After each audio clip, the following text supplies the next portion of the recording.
Alright, so the last question in our physical world section of the exam was question 12 on astronomy. It starts by saying the diagram below shows the Earth as it travels around the Sun. It is not to scale. So we've got the Earth travelling around the Sun. And we've got two positions drawn, position A and position B. And our first question says, which position of the Earth, A or B, shows New Zealand in winter? The correct answer is position A. The reason for that is because that in position A, the southern hemisphere, or the southern half of the Earth, is tilted away from the Sun. And when it's tilted away from the Sun, we have winter in this hemisphere because it receives less of the Sun's light. So that's why New Zealand has winter in position A, because the whole southern hemisphere has winter in position A because it's tilted away from the Sun. Okay, the second part of the question was explain why we experience seasons. So why do we experience seasons? And predict what the effect on the seasons would be if the Earth's tilt was reduced. So if we reduce the tilt of the Earth, what would the effect be? Include examples of specific seasons in your answer. Okay, and I've said here the Earth is tilted at an angle. So starting off by that's the main reason that we experience seasons, because of the fact that the Earth is tilted at an angle. As it orbits the Sun, the half of the Earth that is most exposed to the Sun's light changes.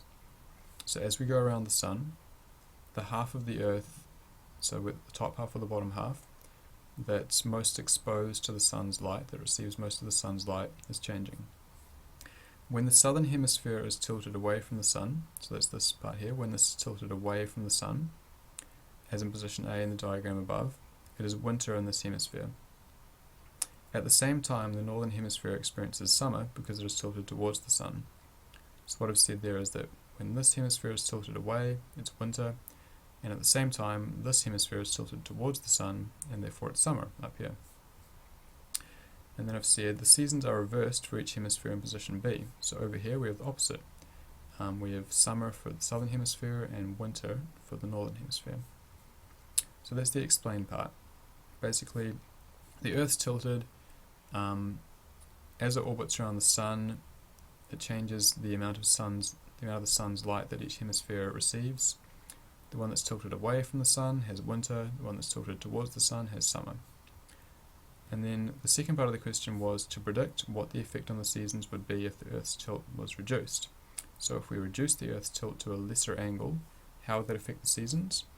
And I've said if the Earth's tilt was reduced, the effect of the seasons would also be reduced.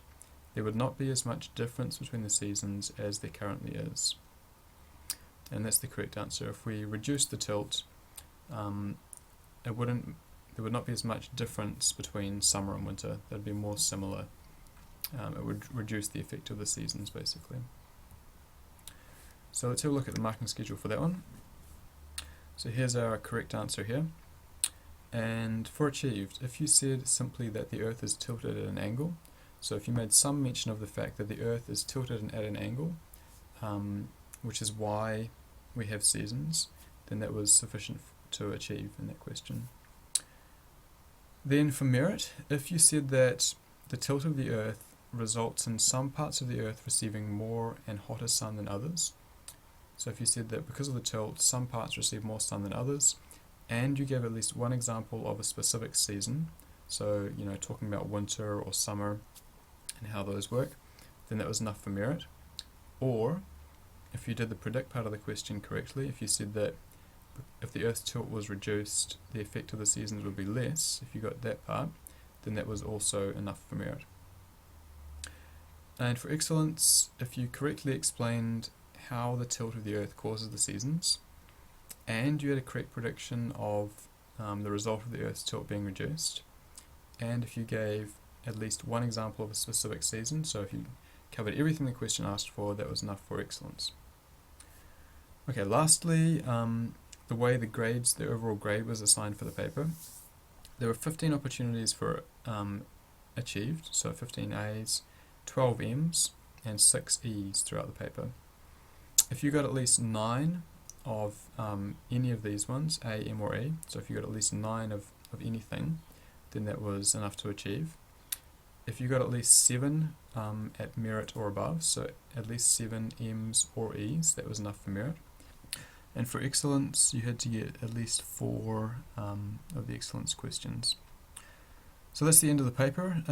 Key things to remember next time you're doing an exam, just remember to bring a calculator. A few people managed to forget that, so make sure you've got a calculator. Read the questions carefully. A lot of people lost marks for simply not reading the question well enough, not including everything that the question asked for, and always include units in your questions.